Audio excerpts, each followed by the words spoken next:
뭐 주주의 비례적 이익 보호가 우리 대한민국의 자본시장을 좀 디스카운트를 없애고 그나마 이제 정상화할 수 있는 뭐 거의 몇 안 되는 그런 대안 처방 중에 하나다 이렇게 주장하고 있고, 이를 통해서 국민연금, 퇴직연금 그리고 우리 21세기 동학개미군단의 계좌를 보호하고 살찌우자, 이런 캐치플레이즈를 내걸고 있습니다. 뭐 대선 전국 맞아서 각 후보 캠프에서도 어떤 상법 개정이라든가 이를 통한 뭐 자본시장 활성화, 선진화 이런 얘기도 많이 나오고 있는데, 아직 제 눈높이에는 좀 따라오지 못하는 부분도 없지 않아 있지만, 그래도 그런 이야기들이 나온다는 것 자체가 또 하나의 진일보한 게 아닌가 이런 생각이 듭니다. 자, 오늘 이 시간에 특별히 대한민국에서 주주로 살고 계시는, 아주 주주로 살고 계시면서 마음고생 좀 하고 계신다는 분을 제가 어렵게 수소문해서 모셨습니다. 네, 안녕하십니까? 네, 안녕하세요. 네, 초대해 주셔서 감사합니다. 뭐 멀리서 오셨어요. 저 대구에서 지금. 예, 맞습니다. KTX 타고. KTX 타고 왔습니다. 저는 이제 마음고생 좀 하신다 이렇게 얘기를 듣고 제가 이제 어렵게 모셨는데, 표정이라든가 눈빛을 보니까 상당히 좀 이렇게 초롱초롱하신 것이 상당히 좀 뭐랄까, 고민 자체는 뭐 복잡할 수도 있겠지만 어떤 생각하시는 거라든가 그런 수준은 상당히 좀 이렇게 맑은 곳에 있지 않냐, 뭐 이런 느낌도 좀 이렇게 가져봅니다. 말이 되는지 모르겠지만 제가 오늘 특별히 이렇게 좀 이렇게 약간 좀 이렇게 방송용 의상을 따로 준비했어요. 그래서 이렇게 제가 우리 대한민국 이 뒤틀린 얼그러진 이 불공정한 자본시장에 살아가는 이 동학개미들의 현실을 이렇게 제가 이 의상으로 북극과 남극 같다 이렇게 제가 한번 표현을 해봤습니다. 마음에 드십니까? 어떻습니까? 좀 와닿습니까? 많이 와닿습니다. 진짜로요? 예. 네. 오늘 녹화를 본격적으로 시작해 보도록 하겠습니다. 자, 어떤 분이시고 본인 소개 지금 뭐 하고 계시는지 한번 좀 부탁드리겠습니다. 예, 알겠습니다. 네. 제 이름은 김남훈이라고 하고요. 김남훈. 예. 네. 그리고 인터넷에서 이제 필명은 정보창고로 쓰고 있습니다. 정보의 창고. 정보의 창고는 아니고 그냥 정보창고라고. 그냥 정보창고. 정보가 많이 있진 않고요. 예, 정보창고. 네. 그 부장님께서 서두에 말씀하셨던 것처럼 제가 거주하고 있는 곳은 대구에서 거주하고 있고요. 제가 2001년부터 전업투자 생활을 해오고 있습니다. 2001년요? 예. 와. 횟수로 지금 2022년이니까 올해가 22년 되네요. 네. 깜짝 놀랐네요. 2001년. 1년부터 1년. 예. 와우. 그 시작은 뭐 이제 젊을 때 20년 전에 하게 될 때는 이제 주식 처음 하게 되면은 아무래도 좀 헤매지 않습니까? 네. 예, 뭐 차트 매매도 하고 뭐 단타도 치고 이러면서 그냥 하다 보니까는 그냥 재밌더라고요. 예, 그래가지고 그냥 젊을 때 하고 싶은 거 안 하면은 나이 들어서 후회할 것 같아가지고 그냥 직장생활 하던 거 좀 쉬고 해보자 해서 하다가 이제 2006년 7년에 이제 그때부터 이제 그 가치 투자 같은 게 이제 발현을 했잖아요. 네. 네. 그러면서 저도 가치 투자를 알고부터 그 기업을 분석하고 산업을 분석하는 게 또 해보니까 재미가 있더라고요. 그래가지고 뭐 운이 좋게 이렇게 이제 투자 생활을 하면서 오늘까지 이르게 된 것 같습니다. 네. 야, 저는 한 10년 정도 하신 걸로 이렇게 미뤄 짐작했었는데, 와, 20년이 넘었어요, 지금. 전업투자자로서. 대단합니다. 지금, 현재, 제가 이제 듣기로, 네. 그, 광주 신세계, 네. 그, 주주 모임이라고 해야 되나요? 소액주주 모임. 소액주주 모임. 여기서 약간 뭐 대표격으로 활동도 하고 계시다 뭐 이런 얘기를 들었습니다만. 네, 맞습니다. 그 모임 소개 좀 해주시죠. 저희 광주 신세계 소액주주 모임은 네이버 카페에 지금 개설이 돼 있는데. 네이버 카페 모임이에요. 예, 네. 네이버 카페에 모였는데 뭐 여러분들이 다 잘 아시겠지만 작년 9월 14일 날 광주 신세계의 대주주였던 정용진 부회장이 52%의 지분을 신세계에 매각했지 않습니까? 뭐 나중에 이제 자세하게 더 말씀을 드리겠지만은 그로 인해서 여러 가지 후폭풍이 있고 지금 여러 가지 주가 상황도 그걸 반영하고 있다고 저는 생각을 하는데 네.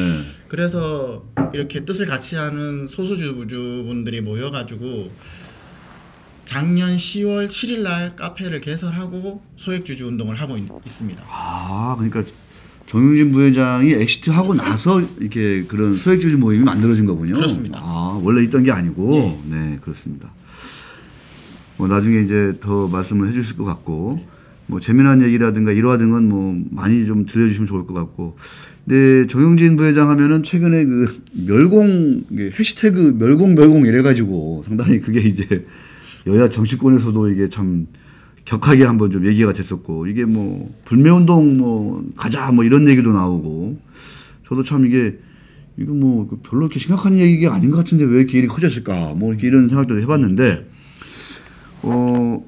최근에 그 정용진 부회장의 이른바 그 멸공놀이를 보는 어떤 뭐 그 광주 신세계 주주로서 소회랄까 뭔가 좀 느낌이 있을 것 같아요.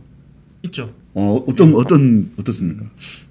정용진 신세계 그룹 부회장만 SNS 하는 건 아니지 않습니까? 네. 뭐 SNS 한다고 해서 문제되는 것도 아니고요. 그렇죠. 예. 근데 개인적으로 부장님하고도 조금 어떻게 보면은 결을 같이 한다고 보는데 멸공이란 단어가 SNS에 올라왔을 때도 저도 별 느낌이 없었어요. 예. 근데 여론은 그렇지 않았던 것 같더라고요. 뭐 여러 가지 지금 정치 상황이나 이런 거하고 좀 맞물리지 않았나 이런 생각을 해보게 되는데요. 네네. 근데 그 다음에 이제 정용진 부회장이 SNS에 올린 글은 제가 좀 충격적이었습니다. 아, 그래요? 예. 그러니까 이게 여론에서 논란이 되고 이러니까는 이제 정용진 부회장이 이제 거기에 대한 뭐 반응으로 이런 표현을 쓰셨더라고요. 난 코리아 디스카운트를 이야기하는데 너네들이 왜 그러냐. 제가 광주 신세계 주주지 않습니까? 그럼 나는 뭐지? 좀 속이 많이 상하더라고요. 그 코리아 디스카운트를 이제 정용진 부회장이 언급하실 때는 아마도 우리나라의 특수한 지정학적 리스크를 그렇죠. 그 알리려고 했던 것 같은데 제가 조금 찾아보니까는 제 말이 아니고 이쪽에 이제 주식시장의 전문가들이 말하는 코리아 디스카운트의 요인은 크게 세 가지를 꼽고 계시더라고요. 특수한 우리나라의 지배구조, 그다음에 지정학적 리스크, 노동시장의 경직성은 꼽고 계신데요. 그 중에서 가장 큰 리스크는 대부분의 전문가들이 특수한 지배구조가 코리아 디스카운트의 핵심이라고 말들을 많이 하고 계십니다. 어찌 보면 정용진 부회장 본인이 코리아 디스카운트의 핵심에 서 있다고 볼 수 있는데 그런 말을 SNS로 한다 그러니까 이해가 안 되더라고요. 더군다나 작년 9월 달에 광주 신세계 지분을 52% 들고 있던 것을 시가보다 경영권 프리미엄 20%를 붙여가지고 신세계에 매각했지 않습니까? 저를 포함한 남은 소수주들은 지금 어떻게 됐습니까? 저는 광주 신세계 현재 상황이 코리아 디스카운트의 현 주소라고 생각합니다. 멸공이 아니라 어떤 광주 신세계를 들었던 현재의 상황이 코리아 디스카운트의 그 본 모습이다. 그렇습니다. 알겠습니다. 자, 이 얘기를 좀 더 들려주실 것 같고, 근데 이제 약간 여담일 수도 있지만 사실 정용진 부회장은 신세계 지분은 없어요. 이게 이제 그 남매 경영이 이렇게 되면서 그래서 이마트 이제 대주주인데 그날 신세계 주가가 이제 아주 그 불똥이 맞아가지고 7%인가 그렇게 이제 급락했던 것 같은데 신세계 주주들 입장에서는 더 분통이 터지지 않을까 이런 생각도 저는 좀 해봤거든요. 네. 저는 대주주의 SNS 때문에 어느 회사가 주가도 빠질 수도 있고 주가가 오를 수도 있고 뭐 주가와 큰 영향이 없을 수도 있고 뭐 그런 여러 가지 영향은 있을까라고 보는데 저는 요즘 대기업들이 ESG 경영을 많이 외치고 있지 않습니까? 그거하고 한번 결부시켜봤습니다.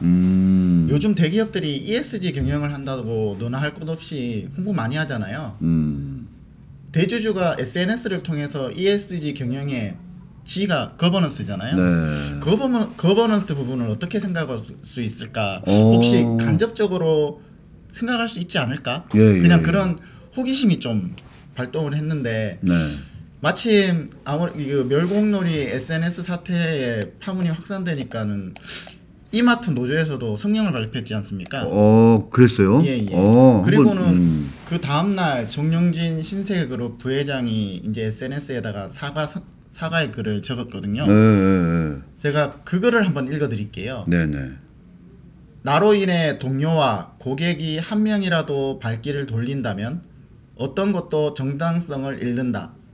저의 자유로 상처받은 분이 있다면 전적으로 저의 부족함입니다. 참 좋은 글 끼지 않습니까? 진짜 좋은 말이네요. 네. 네.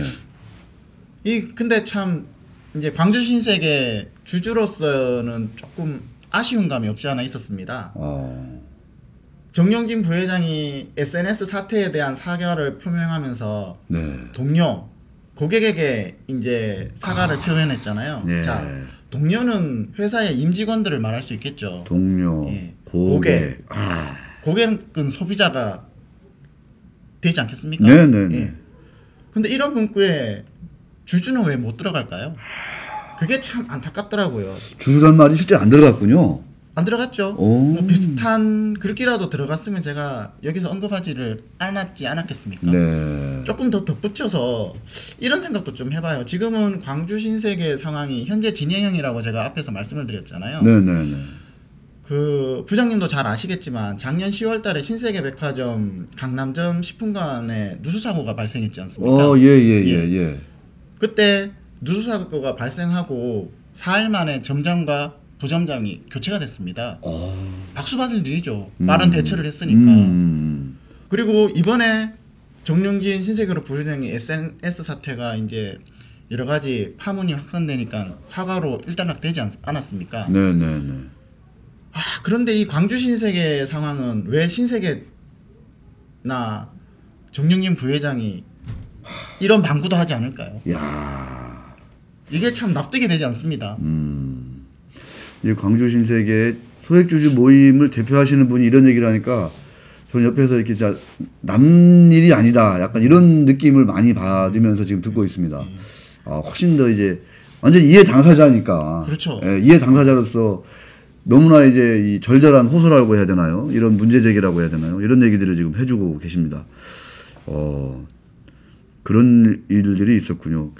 고객 동료에게 피해를 끼쳐서는 안 된다. 이런 말씀은 하시지만 주주라는 얘기는 빠져 있다. 그렇죠. 네, ESG를 얘기하면서 네, 그렇습니다. 자, 이제 광주 신세계 얘기로 조금 더 들어가 보도록 하겠습니다. 혹시 뭐 공개가 될지 모르지만 그 소수주주 모임 멤버 그러니까 몇 명이 좀 모여 계신 거예요? 지금 회원은 70분 정도 됩니다. 70분 정도. 예. 지분도 좀 제법 되고요. 뭐 제법 되죠. 그래요? 제법 되고. 알겠습니다. 혹시 뭐 우리 그 소액주주 모임 이제 대표신데 지분이 많아서 대표가 되고 그러신 건 아니세요? 그렇진 않아요. 그렇진 않고요. 네, 알겠습니다. 여기까지만 더 여쭤보겠습니다. 자, 광주 신세계 얘기로 이제 좀 더 깊이 들어가 보겠습니다. 뭐 언론지사에서 많이 나왔지만 이해 당사자시니까 한 번 더 별도로 여쭤보고 싶어요. 정 부회장의 계좌와 네. 다른 그 비지배주주, 일반 주주들의 계좌의 어떤 그 온도 차가 상당히 좀 다를 거라고 저는 이제 짐작만 할 뿐인데. 네. 정 부회장이 광주 신세계에서 그동안 어느 정도의 좀 이익을 냈는지 네. 이런 것도 한번 아마 좀 뭐 엑셀을 돌려보셨을 것 같기도 하고 제가 일반 주주들 계좌의 현황은 어떤지 한번 좀 비교를 해주시죠. 저는 들으면서 이 남극 이 모자를 쓰고 있겠습니다. 광주 신세계가 설립된 것은 95년도에 설립이 됐습니다. 알고 있습니다. 예, 예. 그 당시에는 신세계 백화점 지분 100%였죠. 네, 예, 네. 100%였는데 IMF 때 우리나라 기업들이 부도난 회사도 많고 많이 힘들었지 않습니까? 네, 네. 그 당시에 광주 신세계도 이제 그 재무구조가 나빠져서 98년도, 99년도에 두 차례 유증을 했습니다. 네, 네, 네. 98년도에 25억, 99년도에 25억 유증을 했는데요. 자, 98년도에 유증을 할 때 신세계가 유상증자를 참여하지 않았습니다. 네, 권리를 포기하고. 예, 그래서 그 신주 인수권을 정영진 부회장이 넘겨받아서 유상증자 25억을 전부 참여했습니다. 자, 25억을 참여를 했죠. 자, 99년도에 다시 신세계 광주 신세계가 25억 유증을 실시했습니다. 네. 그때는 정용진 부회장과 신세계가 지분율만큼 이제 그 유상증자에 참여를 했어요. 오. 그래서 신세계가 8억의 유증을 참여하고 정용진 부회장이 17억을 유증을 참여해서 그래서 42억이 나온 겁니다. 아, 그래서 42억 들어갔군요. 네. 그래서 이제 2002년도에 한국거래소에 광주 신세계가 IPO를 하게 되거든요. 네네. IPO 직전에 이제 지분 구조가 어떻게 되냐면은 정용진 부회장이 75%, 신세계가 15%, 네. 그리고 우리 사주가 10% 이렇게 지분 구조가 되어 있었는데요. 이제 IPO를 하려면 일반 공모를 하지 않습니까? 그렇죠. 예, 그러면서 이제 정용진 부회장의 지분율이 52%로 줄어들게 되고요. 다 아시다시피 작년 9월달에 42억 투자한 광주 신세계 지분 52%, 주식 수로는 83만 3,330주가 됩니다. 네. 27만 4,200원에 신세계에 매각을 하는데요. 예. 매각 대금으로는 2,285억입니다. 정확하게 매각 차익이 어떻게 되냐면 2,243억의 매각 차익을 넘깁니다. 물론 이제 세금 전에. 예. 아, 그렇죠. 그렇죠. 그렇죠. 예, 예. 제가 수익률을 한번 계산을 해보니까 어림 5,400%가 됐습니다.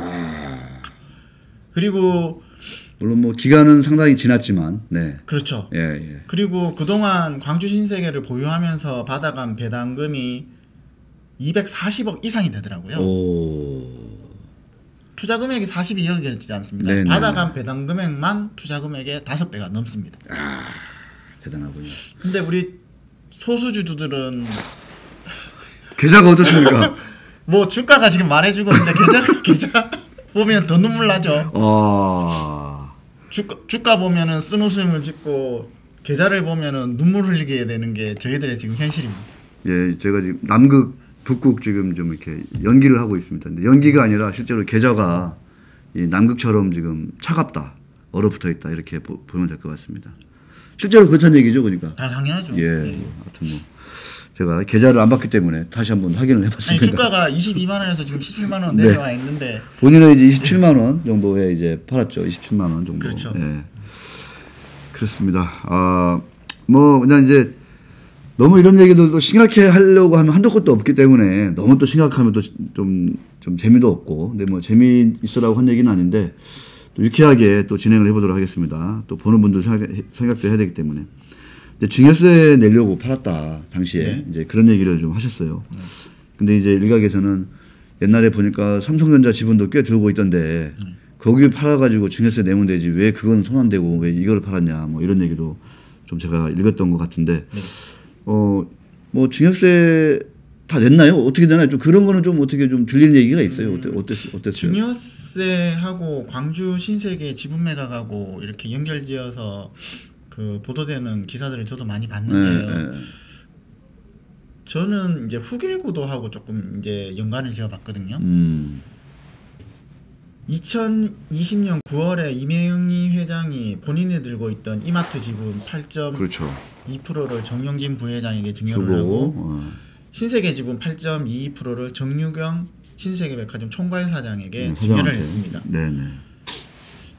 여기서 이제 광주 신세계의 운명은 정해진 것이 아닌가 이런 생각이 좀 들거든요.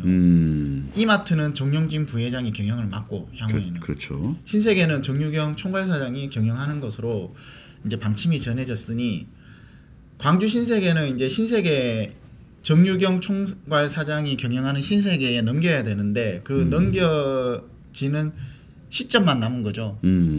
그 시점이 작년 9월이 되지 않았을까 이런 생각을 해보고요. 네.